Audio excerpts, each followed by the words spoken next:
I am the Swarm. Author, Quantum Wizard. Chapter 181, Strengths and Weaknesses. The limbs of the atmospheric organisms were composed of segmented cartilage. When in standby mode, these cartilage segments were connected only by the organism's soft tissues, making them extremely fragile.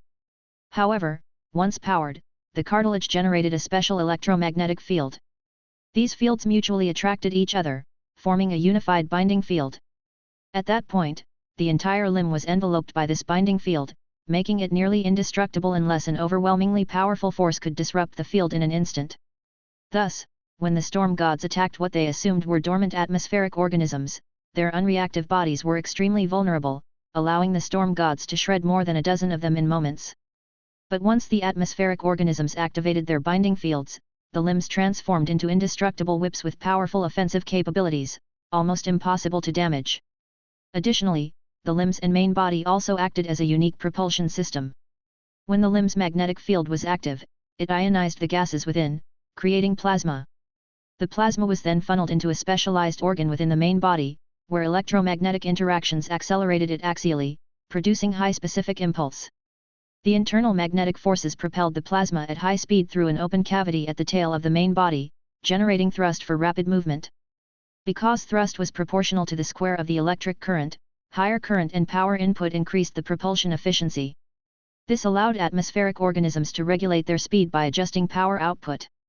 Interestingly, due to the high temperatures of the plasma, Luo Wen and his team discovered that the aerogel material constituting the organisms had excellent thermal resistance and insulation properties. The material also proved capable of withstanding extreme cold, making it ideal for constructing swarm space units, aside from its low defensive properties. Moreover, Luo Wen noted that these limbs were akin to auxiliary components for the atmospheric organisms. As long as their heads and main bodies remained intact, losing some limbs would not significantly harm them. These limbs also possessed remarkable regenerative capabilities. With sufficient energy, they could regrow rapidly. This explained why the atmospheric organisms, though appearing heavily damaged during their playful encounters, rarely died. The head of the atmospheric organisms was encased in a massive cartilage shell capable of generating its own binding field. When activated, this field formed a protective shield around the head, reducing air resistance. In their default state, the organisms swam through the air like fish. Their speed was impressive but not extraordinary. However, with the binding field activated, air resistance ceased to hinder them, and the propulsion system enabled them to achieve staggering speeds. The framework of the atmospheric organisms was so well suited to space travel that it required almost no modification. The swarm's version of the atmospheric organisms, hatched on the far side of the Red Moon, adapted effortlessly to its environment. Luo Wen wondered why these naturally spacefaring creatures weren't ubiquitous across the Genesis star system. This intriguing question was left to the intelligent entities for further research, as he, too, was curious. While the atmospheric organisms had numerous advantages, their weaknesses were equally apparent. First, in the presence of similar technology, magnetic field conflicts could arise, diminishing or neutralizing the effects of their fields. This was why their limb fields were easily worn down during mutual combat. Second, they lacked organs capable of storing large amounts of energy, severely limiting their endurance. It was akin to a car with a fuel tank the size of a soda can. Although atmospheric organisms could store some energy internally, it wasn't substantial. To sustain their massive bodies, they spent most of their time floating in the air, absorbing radiation. However, any use of electromagnetic mechanisms, whether for rapid flight, limb attacks, or defense, caused their energy reserves to deplete rapidly. Their energy output capacity was impressive, as seen in their plasma propulsion system. Higher energy input led to greater thrust, higher speeds, and stronger binding fields for their limbs. With enough power, their limbs could hold hundreds of tons without snapping, compared to just a few tons under normal conditions. The intensity of their energy output was evident from the frequency, brightness, clarity, and scale of the blue electrical arcs on their bodies. Unfortunately, their lack of predators and a complacent environment resulted in low intelligence. They had no concept of energy management. They could charge themselves for hours, only to exhaust their energy reserves in a few minutes of activity, standard behavior for them. For example, the dozens to hundreds of atmospheric organisms that played with the swarm meteors barely lasted an hour before retreating. It wasn't that they lost interest, they simply ran out of energy. Likewise, they didn't attempt to keep the swarm meteors for future amusement. Without their electromagnetic fields, their limbs couldn't hold onto the meteors and were forced to let go. Luo Wen now understood why these atmospheric organisms, despite their space-traversing capabilities, remained confined to A7B5. Addressing the shortcomings of the atmospheric organism template wasn't straightforward. Luo Wen possessed genes for energy-storing cells, but these cells offered no substantial advantage over the organism's natural capabilities. Moreover, compatibility issues arose. While the cells could store electricity, they couldn't directly supply energy to the organisms. Implementing such cells in the template would necessitate additional nutrient supply systems, making the solution inefficient. Still, Luo Wen had ample time and a vast research team. He was confident in developing a better energy storage organ, even if it took centuries. After all, without interference from intelligent civilizations, the swarm's conquest of the entire Genesis star system was merely a matter of time. As days passed, the swarm captured all the satellites of A7. Intelligent entities frequently used the swarm network to remotely control their manufactured bodies for investigations, research, and experiments such as deploying swarm versions of atmospheric organisms into A7's depths. With increasing data, the mysteries surrounding the atmospheric organisms gradually unraveled. Chapter 182, Restructuring, 1. Atmospheric organisms, with their extremely low density, truly became clouds upon death, slowly evaporating in the sky. Because they left no remains that would fall to the ground, such as fossils, there was no trace of their existence on other planets. However, with the deployment of the swarm's version of atmospheric organisms, the swarm now had units capable of regular interstellar navigation. Investigations of A7's satellite clusters revealed signs of atmospheric organism activity on several satellites with discernible atmospheres.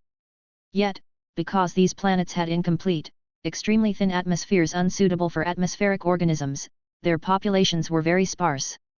Simultaneously, the swarm sent a large number of its atmospheric organisms to scout A7 itself, but they found no evidence of atmospheric organisms on the planet.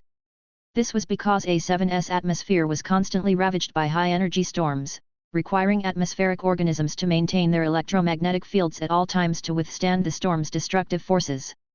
Although A7's atmosphere was rich in lightning and intense radiation, allowing for faster energy recharge, the rate of consumption still far exceeded replenishment. If atmospheric organisms failed to leave A7 in time, they could survive at most 10 days before running out of energy, losing their protective fields, and being torn apart by the storms. Decades passed, and the Genesis star system had become far busier.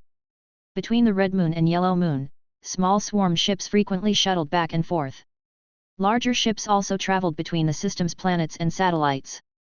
Through decades of research and with the assistance of the intelligent entities, Luo Wen upgraded the fungal carpet template. Using plant cells as a foundation and incorporating genes from deep-sea jellyfish, electric eels, and atmospheric organisms, he developed a highly efficient energy storage cell. These cells not only stored energy but also directly absorbed it to sustain themselves. This eliminated the need for a separate energy production and conversion system. By replacing non-functional components of the atmospheric organisms with these energy storage cells, their operational time at maximum output increased from just a few minutes to several hours, an enormous improvement. Moreover, the modified atmospheric organisms, now denser, could take off and land on planetary surfaces. However, this came at the cost of their ability to float naturally within atmospheres. While their performance in space remained unaffected, this limitation impacted their combat capabilities within atmospheric environments. The storm gods, once the swarm's main force for aerial combat and long-range delivery as airborne motherships, had fallen behind in every performance metric. An upgrade was necessary. Despite their modifications, the new atmospheric organisms could still rely on their plasma propulsion systems to achieve rapid flight within atmospheres. However, they had to keep moving and couldn't hover, leading to increased energy consumption, a notable flaw. To address this, Luo Wen revisited an earlier black tech that had enabled his first flight, the anti-gravity system of the beetle's elytra. Research revealed that the beetle's anti-gravity mechanism was, in fact, a specialized application of magnetic fields. While it only lightened the body by partially countering gravity, it couldn't achieve true anti-gravity lift. Though innovative, it was less practical than simple wings at the time and was ultimately abandoned. Now, however, this technology proved perfect for the upgraded atmospheric organisms. With an added anti-gravity system, the revised atmospheric organisms could hover and float with minimal energy output, much like their predecessors. They could even charge themselves mid-air by absorbing solar radiation, though at a slower rate. The upgraded atmospheric organisms were essentially a variant of the fungal carpet, a massive, flying collection of fungal colonies. This redesign made them more versatile and compatible with additional features, such as optical camouflage, visual and radar systems, and more. These enhancements greatly expanded their functionality, allowing for modular upgrades to refine their template. However, their nature as a non-autonomous organism limited their intelligence. To counter this, Luo Wen mass-produced blades to manage them. Blades had evolved from type I queen ants. In earlier swarm development stages, the lack of command units posed a significant challenge. Queen ants, naturally adept at managing and directing various ant species, provided an effective solution. Their intelligence and adaptability made them invaluable. Based on these traits, Luo Wen specialized the queen ants, enhancing their mobility and reducing their reproductive ability, creating a new breed specialized for command and combat coordination. When the swarm network emerged, type I queen ants were renamed blades, becoming a flexible unit type. Whether monitoring, directing, calculating, guarding, or overseeing fungal carpet conditions, blades were omnipresent in the swarm. Their AI-like nature devoid of emotions made them ideal for monotonous tasks. From their inception, blades became indispensable to Luo Wen. As the swarm expanded, the demand for blades grew. Most now relinquished their physical bodies to join the swarm network, becoming virtual entities. However, the increasing number of blades made the term too generic and potentially confusing. Luo Wen introduced subdivisions for clarity. For example, blades monitoring the swarm network were renamed lookouts. Those observing ratfolk civilizations, colonies, surface bases, or fungal carpet conditions became listeners. Blades tracking celestial mechanics, swarm meteor trajectories, and maintaining observation equipment were called celestial monitors. Blades responsible for data collection, recording, and logistics in preparation for potential intelligent adversaries were renamed adjutants. Blades controlling low-intelligence fungal carpet warships and fighters via the swarm network were termed knights. The title Blade was retained by swarm intelligent entities specializing in interstellar and legion warfare, led by Sarah Kerrigan. Chapter 183, Restructuring, 2. The new generation of spore-based fungal carpet bioships has been subdivided by size. Ships under 10 meters in length are classified as Flying Ant-class small fighters. Those between 10 and 20 meters are termed Wasp-class large fighters. Ships ranging from 20 to 50 meters are known as Hawk-class small warships. Ships from 50 to 100 meters are designated Falcon-class medium warships. Those measuring 100 to 200 meters are labeled Golden Eagle-class large warships. Any ship exceeding 200 meters is uniformly referred to as a Dragon-class colossal warship. These bioships resemble octopi in general structure, each equipped with over a dozen tentacle-like appendages. Although fewer in number than natural atmospheric organisms, these appendages are significantly strengthened individually. Thus, compared to their original atmospheric counterparts, these ships possess substantially superior offensive and defensive capabilities. The rationale behind such meticulous classification, despite the lack of standardized dimensions, lies in the nature of these bioships. They are identical upon hatching. Each bioship originates from an egg approximately half a meter tall, with hatchlings initially measuring only half a meter in length. Once hatched, they are systematically exposed to sunlight.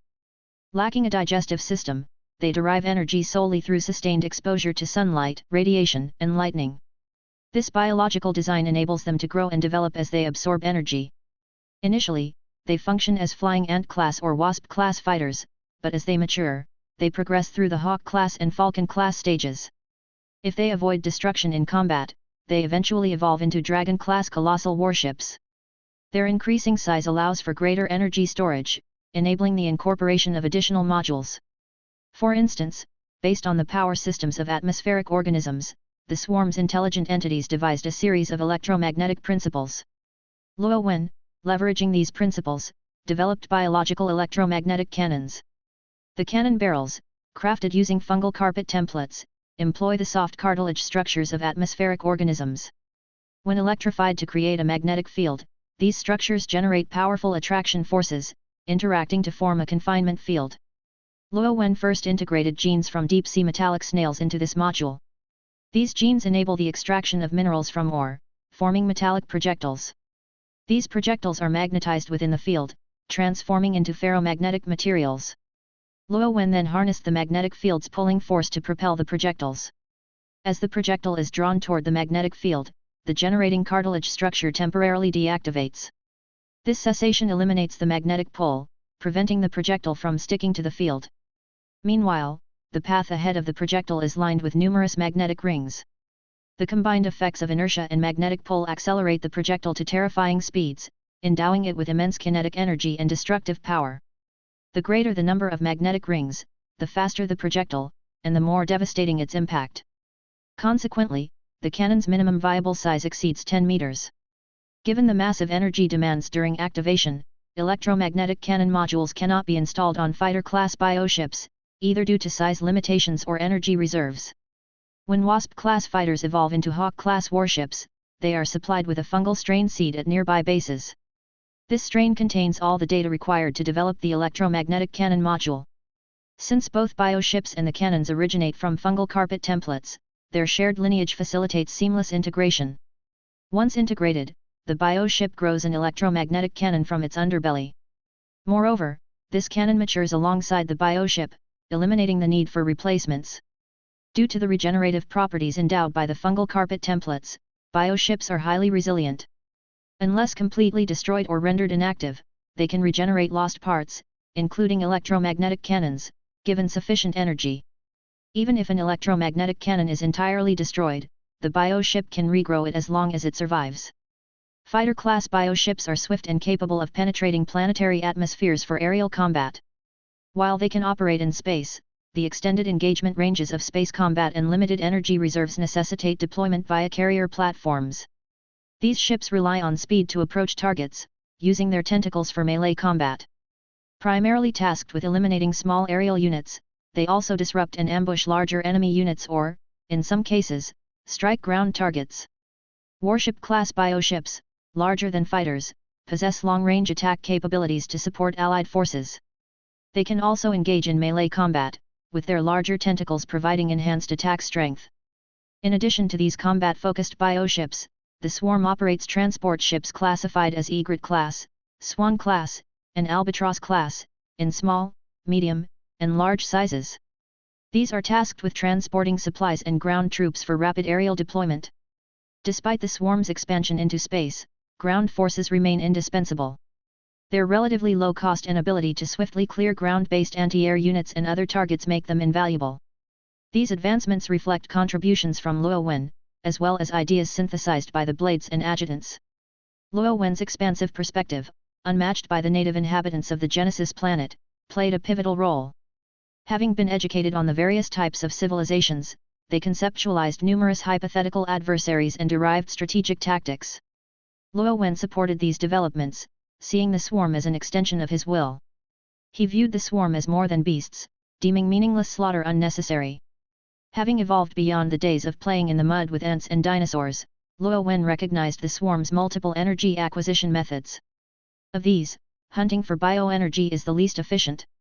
Thus, once a target's genetic material is harvested, further killing is deemed unnecessary.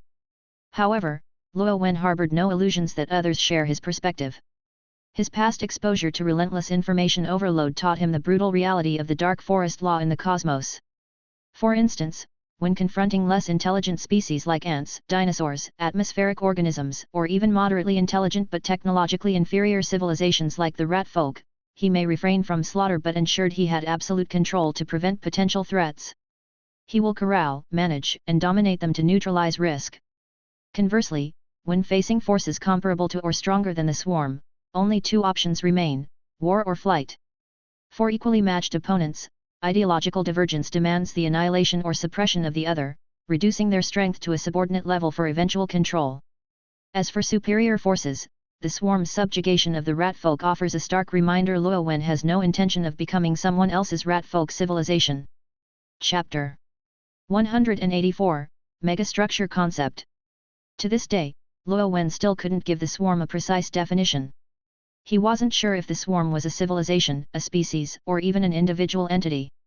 Fortunately, Luo Wen wasn't the type to get caught up in such philosophical dilemmas. So, he simply referred to the swarm as a faction.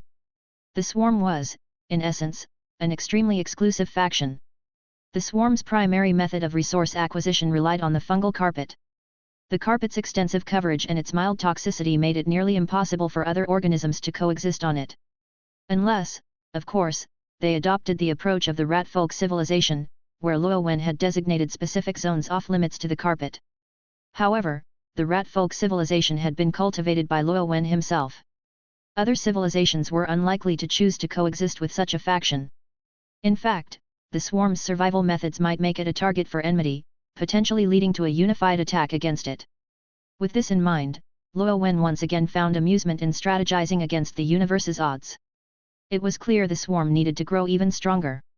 As time passed, disguised swarm units began appearing throughout the Genesis star system on the various planets, their satellite orbits, and even in the void between them. These units, varying in size, were hidden within meteorite-like structures. Inside these meteors, electromagnetic cannon modules lay concealed.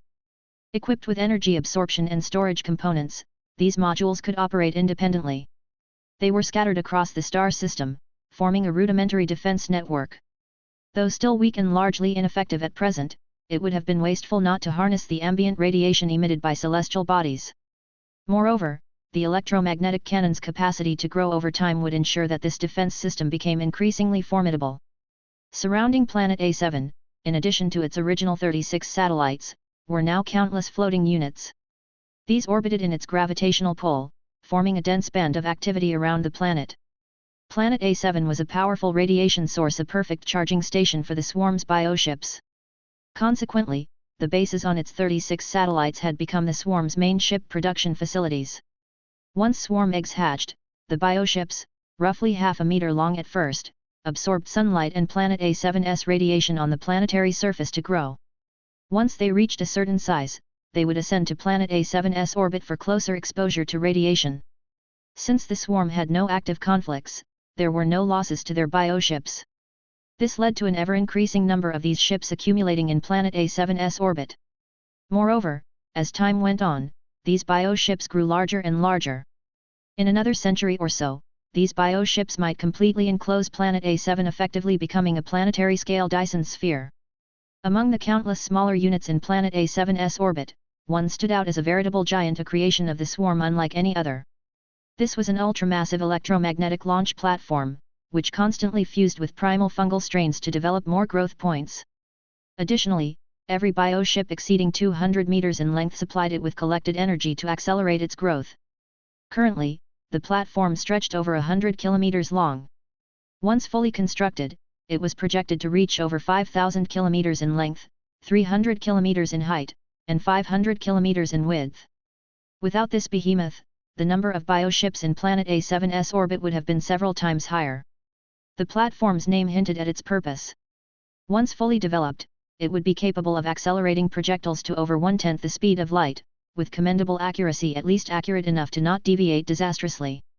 In the future, it would replace the current swarm meteor launchers as the primary means of launching swarm meteors toward neighboring star systems. Speaking of the swarm meteor launchers, their reliability left much to be desired. Over the years, the swarm had launched thousands of swarm meteors toward nearby star systems. Yet most ended up destroyed mid-flight due to unpredictable obstacles, random trajectories, or their excessive speeds. If they collided with large objects like comets or asteroids, it wasn't so bad. However, smaller meteors were much harder to detect and avoid, making collisions almost inevitable. When such collisions occurred, the destruction rate was nearly 100%. The future electromagnetic launch platform, while still exceedingly fast, offered relatively precise targeting. This would allow the swarm's increasingly advanced intelligent entities to map out safer trajectories in advance, significantly reducing collision rates for swarm meteors. Despite the high destruction rate of swarm meteors in the past, their mission of establishing network nodes had been quite successful. Now, in the void outside the Genesis star system, thousands of network node units were scattered every light year, expanding the swarm network's coverage. These node units came in two versions. The first generation, equipped with echo circulation systems, was bulkier, limiting the number of units each swarm meteor could carry. Later, after assimilating genetic templates from atmospheric organisms, the swarm developed a second-generation node. These upgraded nodes could directly absorb radiation to sustain themselves, eliminating the need for echo circulation systems. This drastically reduced their size and allowed each swarm meteor to carry several times more nodes. As a result, while the first-generation nodes had been launched decades earlier, the second-generation nodes now far outnumbered them in space.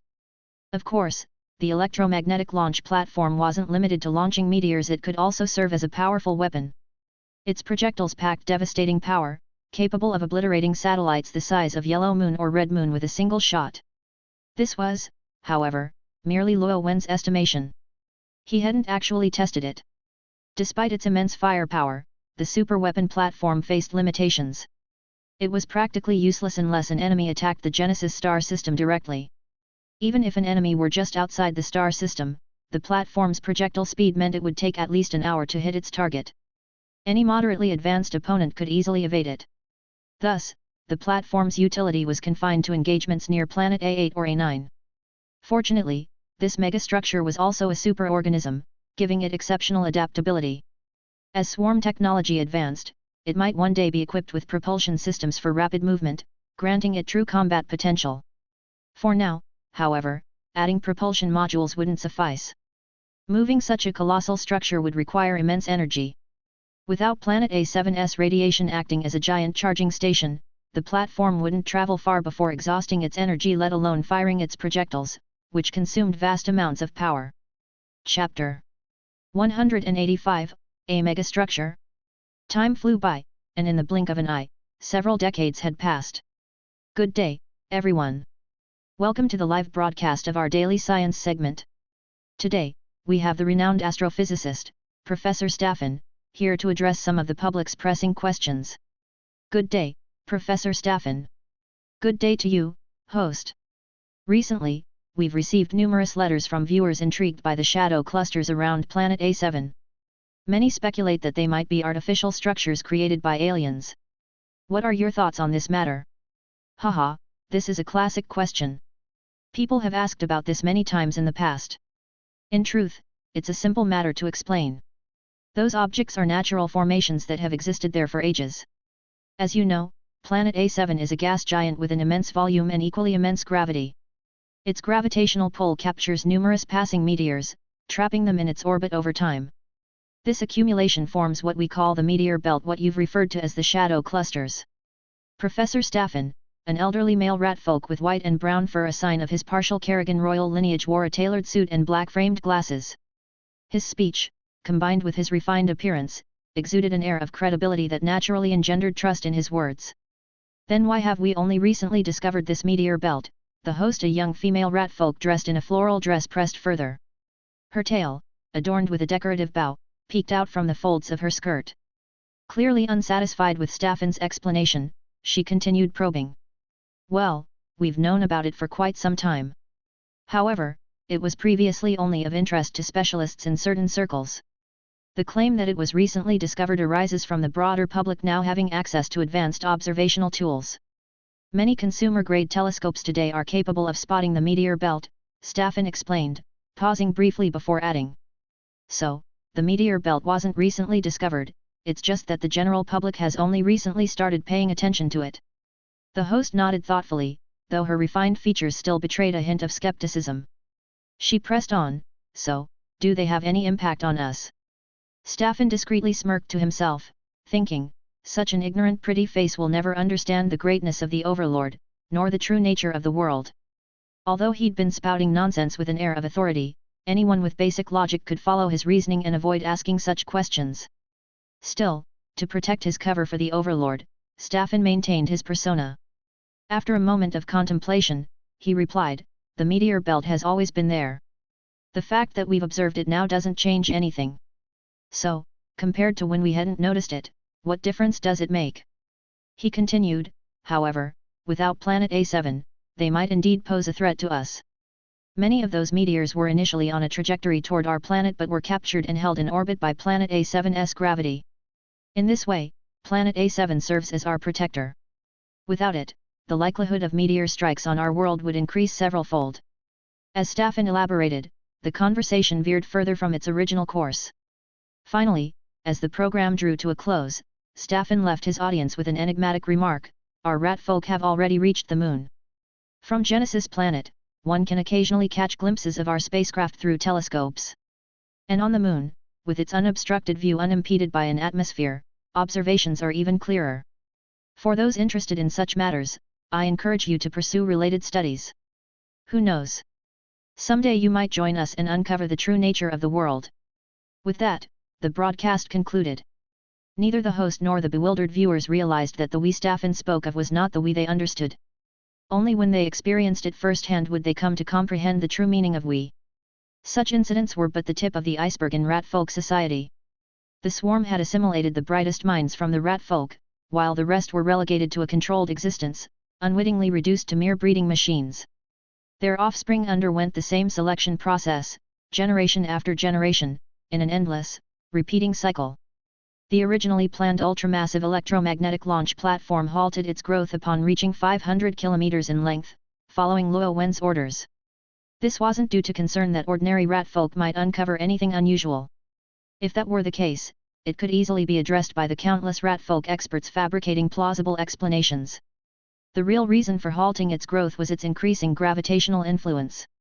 At 500 kilometers, the platform was already longer than many of A7's moons in diameter. If it grew to 5,000 kilometers, it would become second only to A7b5 among A7's orbiting bodies. Such a massive structure would cause unpredictable gravitational tidal effects, posing potential risks not only to the megastructure itself but also to planet A7 and its many moons. After extensive research and discussions, Luo Wen decided to rebuild the electromagnetic launch platform elsewhere. Since the existing platform was already enormous and difficult to move, it was left in planet A7's orbit. The new platform's construction site was chosen away from planet A7. With advancements in swarm technology, Luo Wen had found an even better location, the system's sun. The star, whose mass accounted for over 99% of the Genesis star system's total mass, was far superior to planet A7 as a power source. Even the colossal A7, thousands of times larger than Genesis planet, was dwarfed by the Sun. Constantly emitting vast amounts of light energy, the Sun far surpassed A7's charging capabilities. The new electromagnetic launch platform was positioned in the synchronous orbit of planet A2, much closer to the Sun, where it could absorb a plethora of energies. For the platform's fungal carpet, the environment was ideal for growth.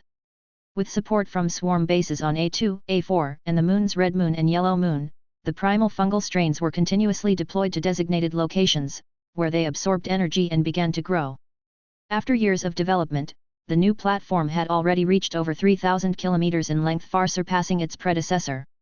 Chapter 186, 50 years. The new location for the electromagnetic launch platform was specifically chosen on the far side of the Sun. Even though the platform had grown into a megastructure, it remained obscured from observation on Genesis planet due to the Sun's positioning. This reduced the workload for the swarm's intelligent entities. After all, crafting plausible explanations required effort. Over the years, the first batch of swarm meteors, based on their speed, should have reached the nearest star system. For simplicity, this system was designated as the neighboring star system. Unfortunately, apart from the earliest swarm meteors that lost contact, the majority encountered accidents en route and were destroyed mid-journey. However, these successive waves of meteors paved navigation routes with their sacrifice. Along the way, they deployed numerous node units, serving as routers. These nodes, camouflaged as small meteors and fused with various observational genetic templates, not only extended the swarm network but also monitored vast areas around them. From the collected data, the intelligent entities identified numerous hidden dangers, such as debris fields, which were too small to detect from a distance and could only be observed up close. Additionally, they mapped the trajectories of large celestial bodies and obstacles. Gradually, they compiled several relatively safe routes and began launching new swarm meteors along these paths. Over the years, as swarm observational technology advanced and their interference with the neighboring star system increased, Luo Wen confirmed that no high-level civilization existed there. Although the distance made direct observation of planetary surfaces impossible, the swarm's intelligent entities could infer the technological state of any civilization by analyzing their space activities. For instance, from the neighboring star system, one could observe significant changes in the Genesis star system over the past century. The number of objects in space had increased dramatically, and planet A7's brightness diminished annually, clearly obscured by something. Such details could indicate the presence of a spacefaring civilization in the Genesis star system, something that would require long-term observation and comparison to confirm. Conversely, decades of swarm surveillance of the neighboring star system revealed no significant changes, indicating that if intelligent life existed there, its technological level remained rudimentary. With no threat from the neighboring star system confirmed, the swarm became increasingly bold. Many swarm meteors were launched straight toward the system without even adjusting their trajectories. Luo Wen decided to take a more aggressive approach. By temporarily severing his primary consciousness or a brood nest, he could produce a new counterpart. Luo Wen had calculated that he could suppress up to 3 such entities simultaneously. This meant that at maximum capacity, the swarm could operate 5 primary bodies or brood nests at once. Currently, with his own primary body, the Genesis brood nest, and the Yellow Moon brood nest, Luo Wen had 3 in operation, leaving room for 2 more. 2 new primary bodies had since been created. They were set to embark on their journey aboard 2 Egret-class transport ships, each 50 meters long, bound for the neighboring star system. Although the electromagnetic launch platform hadn't fully matured, it had already grown to 3,000 kilometers in scale. Thanks to its biological nature, its growth was proportionally scaled, much like the difference between a large fish and a small fish. In other words, while it hadn't reached its intended size, all its functions were fully operational. With 3,000 kilometers of electromagnetic acceleration, the platform could propel projectiles to roughly 1/15 the speed of light. At this speed, the journey to the neighboring star system was estimated to take about 80 years. This timeline was faster than waiting for the platform to grow to 5,000 kilometers and then launching the projectiles. However, to prioritize the platform's growth and efficiency, energy-intensive launches were kept to a minimum. For this mission, Luo Wen planned only to launch 2 Egret-class transport ships carrying the primary bodies, seeds, and swarm eggs. Thanks to advancements in swarm technology, the electromagnetic launch platform could directly fire bioships as projectiles. By equipping these ships with pressure-resistant genetic components, they could withstand the stresses of such high-speed travel. Moreover, the transport ships were equipped with advanced kinetic systems, offering far greater maneuverability compared to the swarm meteors, which only had braking mechanisms. This significantly improved the safety of Luo Wen's primary bodies and the eggs. Luo Wen's decision to send 2 primary bodies to the neighboring star system wasn't a whim. Conquering the entire system would require numerous swarm bases and extensive support from brood queens. Since only brood nests could produce brood queens, relying on the Genesis star system to supply them via swarm meteors or transport ships would drastically slow down the swarm's expansion and prove highly inconvenient. Additionally, if the neighboring star system harbored any peculiar life forms, only a brood nest or primary body could assimilate their genetic material and integrate it into the swarm's gene pool. For these reasons, it was essential to establish a brood nest in the neighboring star system. As for sending 2 primary bodies, this was due to their inherent adaptability and combat capabilities. Whether during transit or upon arrival, the survival chances of primary bodies were far higher than those of brood nests. Once a foothold was secured in the neighboring star system and safety was confirmed, one of the primary bodies would self-destruct, allowing the other to produce a brood nest. Time flew by, and 50 years passed in a flash. During this time, the swarm had completely dominated the Genesis star system. Apart from the gas giant A7, which had no swarm bases, all planets and satellites hosted swarm outposts. Even planet A1, the closest to the Sun with a surface temperature exceeding 3,000 degrees year-round, saw the construction of a base in recent years. The organisms and fungal carpet on this planet were specially engineered with heat-resistant and insulation genes. Luo Wen's daily routine now consisted of studying, reviewing reports, and occasionally indulging in some online games to crush Sarah for fun. Just as Luo Wen assumed this tranquility would last for decades, the celestial monitors responsible for overseeing the swarm meteors relayed an unexpected message. Chapter 187, The Neighboring Star System. A swarm meteor launched randomly over a century ago, after numerous course adjustments, was now miraculously on the verge of entering the neighboring star system. If it had maintained its optimal speed, it should have reached this position more than 30 years ago. However, repeated deceleration events had significantly delayed its progress. Despite its reduced speed, the meteor required less than 2 months to reach the outermost planetary orbit of the neighboring star system. This was the closest any swarm meteor had come to the system. A response team of 20,000 members was assembled, consisting of experts in fields like astrophysics, spectroscopy, mathematics, physics, and environmental sciences. Since these experts were all swarm intelligent entities, the assembly process was highly efficient. Entities without physical bodies simply transmitted themselves into the swarm network's dedicated research spaces, while those with bodies stored them in nutrient chambers at nearby swarm bases or facilities before returning to the network. Luo Wen then pulled their consciousnesses into the task force. Codenamed Visit, the team swiftly took control of the swarm meteor, referred to as Greeting Gift. All data collected by the meteor's observational organs, spectral readings, radiation levels, and information about surrounding celestial bodies was continuously transmitted back for analysis. The team faced challenges due to the meteor's outdated technology from a century ago. Its radar system was particularly primitive, capable of detecting smaller asteroids or meteors only at very close ranges. To ensure safety, the swarm meteor began decelerating more than a month before its arrival. Although this extended the time needed to reach the outermost orbit from a few weeks to over a year, the denser obstacles within the star system required slower speeds to allow sufficient reaction time. Navigating the outer asteroid belt.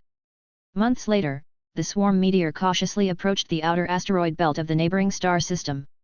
This belt, a chaotic field of small obstacles, formed the system's first line of defense. Careless navigation could easily result in collision and destruction. During this phase, the visit team expended immense effort analyzing and calculating trajectories. The workload became so heavy that the team expanded to 100,000 members. Eventually, the swarm meteor safely identified a less congested route and successfully traversed the belt. The belt was over 10 million kilometers wide. Although the swarm meteor successfully crossed it, multiple unavoidable deceleration maneuvers reduced its speed to 20 km/s, only a fraction, 1/1,500, of its initial 30,000 km per second. This further extended the time required to reach the outer planetary orbit. Such complications stemmed from the outdated technology on board the meteor. Its propulsion system, a simple hydrogen-oxygen reaction thruster, was vastly inferior to current swarm bioships. Modern biotransport ships, like the one Luo Wen used, could detect obstacles from much greater distances and react with far greater agility. Even when forced to decelerate, their powerful propulsion systems could easily regain speed afterward. The latest bioships, equipped with electromagnetic propulsion systems, could reach 20 km per second effortlessly in space and exceed 50 km per second under higher power. Within planetary atmospheres, their speeds ranged from 1 to 10 km per second depending on their size and air density. In contrast, the swarm meteor's outdated technology meant that once its speed decreased, regaining momentum became nearly impossible. Targeting the neighboring star system. The neighboring star system was slightly smaller than the Genesis star system, with only 7 planets. Based on spectral analysis, the swarm aimed to land the meteor on the third planet.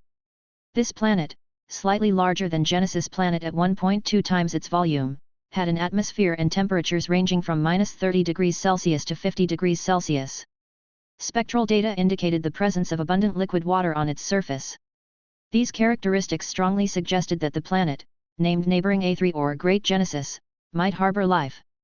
For Luo Wen, alien genetic material was an enticing prospect. The swarm meteor was approximately 6 billion kilometers away from this planet. At its current speed, it would take nearly 10 years to arrive. Fortunately, the gravitational influence of celestial bodies ahead cleared the space significantly, improving safety. Although the extended mission duration posed challenges, the visit team remained active. According to projections, several other swarm meteors would navigate through obstacles to reach the neighboring star system in the coming years. The team's responsibilities expanded to include trajectory planning and landing site selection for these incoming meteors. Members without physical bodies remained permanently assigned to the team, while those with bodies rotated shifts for rest. 10 years later. As a decade passed, the Greeting Gift swarm meteor was joined by 3 more meteors under the visit team's guidance, successfully crossing the outer asteroid belt and entering the neighboring star system. The 7th planet in the system, named neighboring A7 or Great Valley Planet, served as a resting point for one of the meteors. Unlike the Genesis star system, which included the gas giant A7, the neighboring star system consisted entirely of terrestrial planets. Such planets were ideal for establishing swarm bases. Great Valley Planet, composed mainly of rock and ice, was only about 1/10 the size of Genesis planet and lacked an atmosphere. Despite its small size, it boasted 3 small moons, one more than Genesis planet. However, its distance from the Sun resulted in surface temperatures averaging -200 degrees Celsius. Although the swarm had experience constructing bases on similarly harsh planets, such as Genesis A11, Great Valley Planet's conditions posed unique challenges. When the meteor was launched, swarm technology was still lacking. While the fungal carpet could withstand such environments, it could not directly absorb radiation for sustenance. It relied on an internal ecosystem for energy, which was highly inefficient. Additionally, the brood queen egg carried aboard the meteor had a gene pool barely adequate for establishing a base on Great Valley Planet. However, it lacked the capability to produce new combat units, making its presence only marginally meaningful. Updating the gene pool required a direct link with Luo Wen's primary consciousness. Fortunately, swarm technology had advanced significantly since then. In about 20 years, Luo Wen's primary body would pass through Great Valley Planet's orbit, updating the gene pool and establishing a swarm base on the planet. Chapter 188, The Great Dawn Planet. Within the swarm network, all genetic information belonging to Luo Wen, as well as the genes he has acquired, are stored. However, only the brood nest currently has the authority to remotely download this genetic data. For example, when Luo Wen's primary body absorbed the genes of atmospheric organisms on Genesis planet A7b5, he uploaded the data to the swarm network. Immediately, the yellow moon brood nest, currently located on the far side of the red moon, could begin producing a new species based on the atmospheric organism's genetic template. A long time ago, after Luo Wen's primary body was vaporized by a falling meteor, he began researching how to grant the brood queen similar access. Even though Luo Wen himself had become a swarm overlord, ensuring that as long as there were swarm units left alive, he would not perish, losing his primary body along with a brood nest would severely compromise the swarm's ability to evolve rapidly. If this potential for evolution were lost, it would make the swarm easier to destroy and reduce his own security. Thus, if the brood queens could, like the brood nests, directly download the genetic library from the swarm network, then even if his primary body were destroyed, any one of the brood queens could recreate it. This would greatly enhance both the swarm's potential and his personal safety. Unfortunately, Luo Wen failed to achieve this. Instead, he resorted to a forced disconnect workaround to marginally improve his security. Moreover, granting brood queens the ability to directly download the genetic library would allow them to remotely update their genetic databases, similar to the brood nests. Previously, this limitation was not a significant issue because the swarm was confined to the Genesis star system, where Luo Wen could personally link to update the brood queen's genetic libraries. Given the swarm's advancing navigation technologies and the static nature of genetic information over long periods, updating these libraries seemed trivial. Luo Wen's primary body had little else to do, so updating them occasionally wasn't a burden. The introduction of bioships, capable of transporting brood queens no larger than a dozen meters, further reduced the inconvenience. Luo Wen no longer needed to act personally, the queens could be sent to him for updates. However, as the swarm extended its reach into other star systems, the limitations became apparent. Managing updates was feasible for the neighboring star system alone, where Luo Wen's 5 primary bodies and brood nests could function as before. But the swarm's ambitions wouldn't stop there. In the future, when they might occupy 10, 20, or even more star systems, if navigation technology did not improve, updating the genetic libraries of all brood queens might take thousands or even tens of thousands of years. Thus, Luo Wen needed to continue researching methods to enable the brood nests to download genetic libraries remotely. The greeting gift was now less than 300 million kilometers from the Great Dawn Planet, and in about 6 months, it would enter the planet's outer orbit. At such proximity, even the outdated observation organs aboard the greeting gift could collect much more detailed information. The Great Dawn Planet had 5 satellites. Among them, Satellite 1 and Satellite 3 were similar in mass to the Yellow Moon, while Satellite 2 and Satellite 5 were smaller. Satellite 4, however, was larger.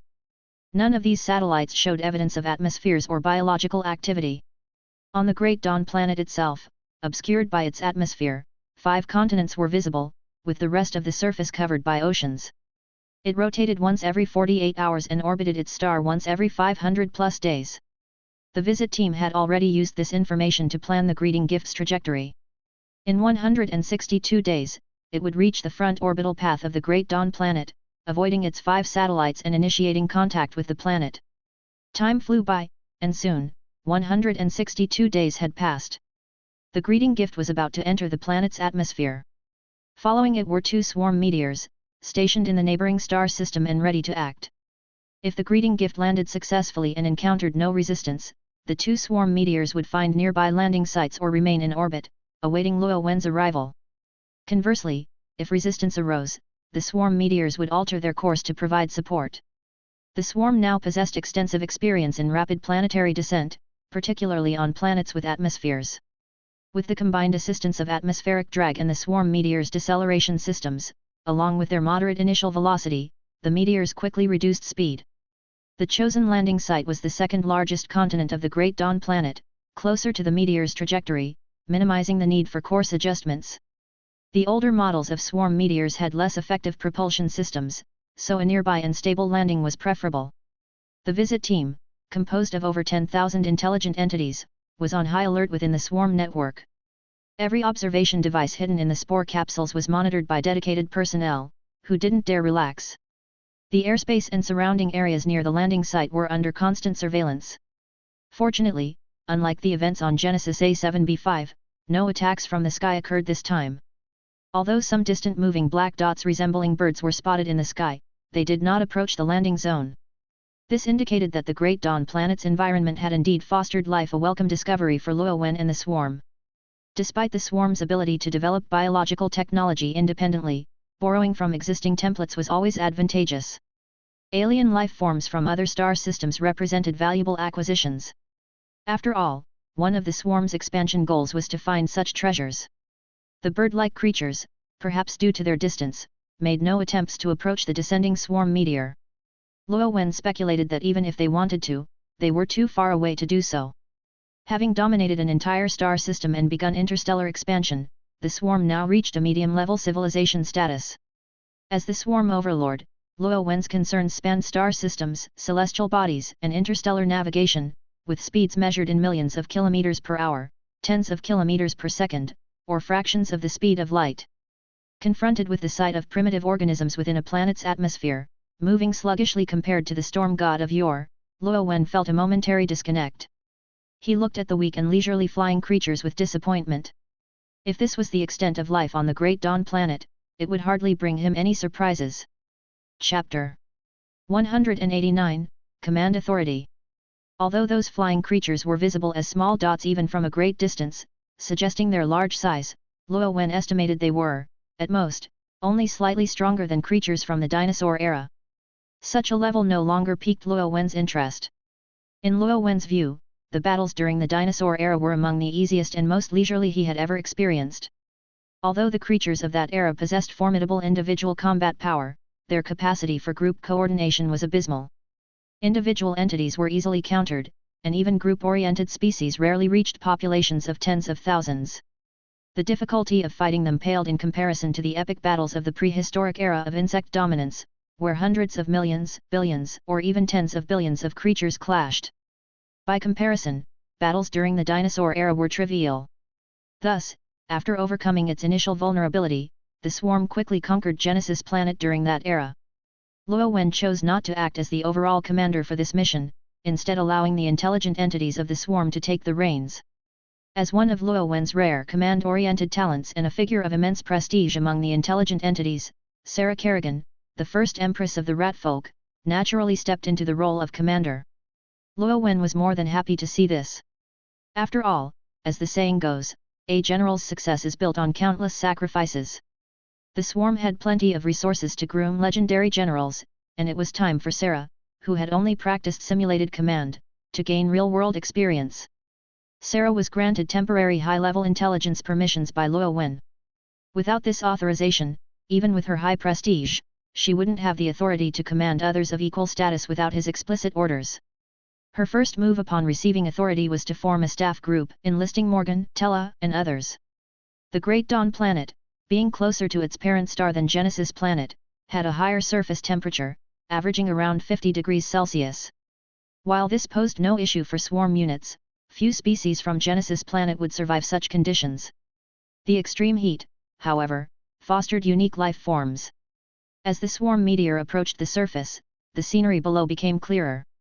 The planet's atmosphere had a notably high oxygen content, with intelligent entities estimating it exceeded 35%.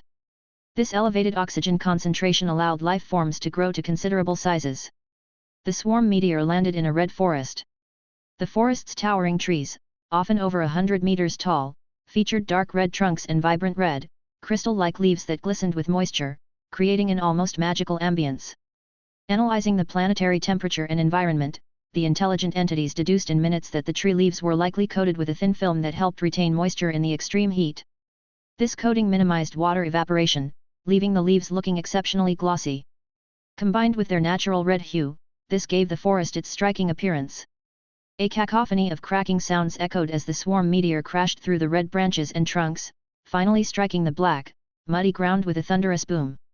Beneath the dense canopy, the temperature was slightly lower. The specialized coating on the canopy's leaves trapped moisture, making evaporation difficult. Water vapor condensed beneath the canopy, creating a humid, sauna-like atmosphere. This unique environment supported a thriving ecosystem where countless animals lived and reproduced. However, the harmony was disrupted by the massive, flaming object that crashed into the ground.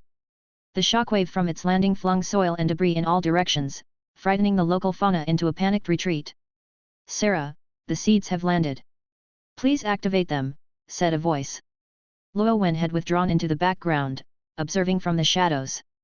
Of the thousands of intelligent entities present, only Sarah, with her special permissions, could activate the fungal carpet seeds and brood queen eggs. While all intelligent entities were absolutely loyal to Luo Wen, they each possessed independent thoughts. Some of the younger entities were skeptical of the newly promoted commander. After all, Sarah had been deceased for over a century. While many of her contemporaries held her in high regard, newer intelligent entities, converted in the past few decades, had little connection to her. Although all were part of the swarm, their work was often dispersed across reality and the network, with few overlaps in responsibilities with Sarah's command structure. This lack of familiarity bred some discontent among the younger intelligent entities toward their first empress. Morgan, aware of this dynamic, deliberately spoke up to remind everyone who was in charge. As the swarm's first intelligent entity, a prominent researcher, and a favorite of the swarm overlord, Morgan's reputation among the scientific-minded intelligent entities far surpassed Sarah's. By lowering himself and declaring his allegiance to Sarah, Morgan set an example, ensuring the entities fell in line and fully supported her. No one dared defy the overlord's orders, as the swarm network's safeguards would quash any rebellious ideas. Even without those restrictions, none would risk exile to the aphid pastures. Sarah, having ascended from queen to empress and governed cautiously for decades, understood the subtleties of power dynamics. Grateful, she nodded slightly at her mentor before closing her eyes to focus. Under her activation command, the spore capsule released the fungal carpet seeds, initiating their standard growth cycle. Luo Wen, once overwhelmed by intellectual property theft, understood the importance of protective measures. As such, the fungal carpet seeds and brood queen eggs housed within the swarm meteors were equipped with advanced anti-theft protocols. Without proper activation, they would remain inert, even in optimal conditions. Attempts to forcibly dismantle them would trigger self-destruct mechanisms, causing cells to disintegrate. This safeguard was designed to prevent advanced civilizations from capturing swarm meteors and tracing them back to Luo Wen. Having just emerged from the starter zone of their home star system, the swarm was cautious in navigating the unknowns of the broader universe. Such proactive defenses were Luo Wen's forte. The meteor's atmospheric entry generated intense frictional heat, igniting the surrounding forest. The high oxygen levels in the air further fueled the flames, which spread rapidly with the help of the wind and shockwave. Fire spread quickly across the forest, carrying embers far and wide. Chapter 190, A New Ecosystem. The surface temperature of the Great Dawn planet remained around 50 degrees Celsius year-round. Combined with its oxygen-rich atmosphere, fires were likely a common occurrence. The flora had evolved advanced fire-resistant systems. Those that hadn't adapted had already been eliminated by time. Thus, although the fire caused by the swarm meteors appeared overwhelming, with flames towering high and an intimidating presence, it didn't burn much. The dark red trunks and fiery red branches valiantly resisted the blaze, secreting copious amounts of water to avoid ignition. Soon, after consuming the dried leaves and branches mixed in the soil, the fire began to lose momentum, eventually dwindling and extinguishing. In the end, aside from a few severed and ignited trees, most of the forest withstood the blaze. Hours later, the forest had only gained a small patch of charred ground. The usual sounds of life returned among the trees. At this point, the fungal carpet had fully absorbed the contents of the spore capsule. From the crater left by the meteor, a purplish-gray mass emerged. Earlier, during close-range observations in space, the swarm had confirmed that the Great Dawn planet's orbit showed no signs of artificial constructs. Furthermore, while passing through the atmosphere and surveying thousands of kilometers of surface terrain, no evidence of advanced civilizations was found. A subsequent data analysis reaffirmed that the Great Dawn planet lacked any traces of advanced civilizations. Additionally, Great Dawn planet's atmosphere filtered out significant amounts of harmful radiation, sparing the fungal carpet from the need to build magnetic field generators for self-protection. Under such favorable conditions, the fungal carpet began growing recklessly, no longer needing to hold back. Amidst the dark red and fiery tones of the landscape, an incongruous purplish-gray hue began to spread. Days later, in an underground cavern, the brood queen's egg had grown to a size of 3 meters. Although it was still relatively small, under Sarah Kerrigan's orders, it cracked open prematurely. The forest harbored many dangerous creatures. Coupled with the oxygen-rich environment, the fauna here grew to massive sizes. For instance, a species resembling short-haired monkeys typically grew over 2 meters in adulthood. Their agile figures leaped effortlessly between towering trees, their long, powerful arms easily grabbing branches and vines.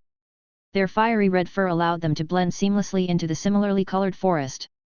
Moreover, these large monkeys were highly curious.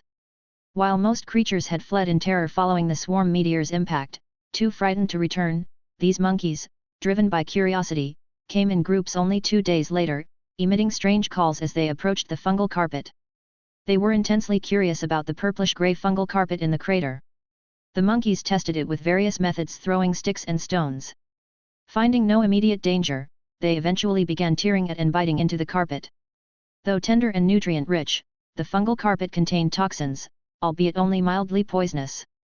However, these alien toxins inflicted severe consequences on the native monkeys. Within minutes, the monkeys that consumed parts of the fungal carpet began showing adverse reactions such as bloating, nausea, and vomiting. Several gluttonous monkeys succumbed to their ailments within a dozen hours, while the others were left utterly drained by the ordeal. 2 days later, the monkeys recovered. Fueled by a strong sense of vengeance, they launched frenzied attacks on the fungal carpet. Without additional modules, the fungal carpet only possessed its innate weak toxins and lacked other defensive mechanisms. It could only endure the monkeys' assault. Fortunately, while they destroyed the surface layer, they were powerless against its subterranean portions. Observing covertly, Luo Wen shook his head. Sarah is still too inexperienced. If it were me, I wouldn't dare to expand the fungal carpet so boldly without amassing 1,000 troops underground first. However, he refrained from intervening. Some lessons were best learned through failure. As the swarm's territory expanded, he wouldn't be able to handle everything personally. It was crucial to nurture capable subordinates. Sarah faced a significant setback in her first practical mission. Consequently, the 3-meter-tall brood queen was deployed prematurely. The fungal carpet began channeling maximum nutrients into it. While developing itself, the brood queen also diverted energy to produce additional eggs. The swarm meteor carrying this brood queen was among the earliest launched, having spent over a century in space. Its genetic library was severely outdated. It lacked advanced electromagnetic propulsion systems and bioship templates, not even equipped with hydrogen-oxygen propulsion devices. Apart from basic ecological circulation systems and radiation shields, most of its genetic makeup came from primitive life forms of the Genesis planet. Yet, these genes represented billions of years of evolution on a single planet. Even as the swarm advanced into the space age, many of these genes remained in use. Back when Luo Wen was hiding in the ocean and secretly guiding the rat folk civilization over centuries, he had plenty of idle time. Without games to distract him, he entertained himself by creating biological templates.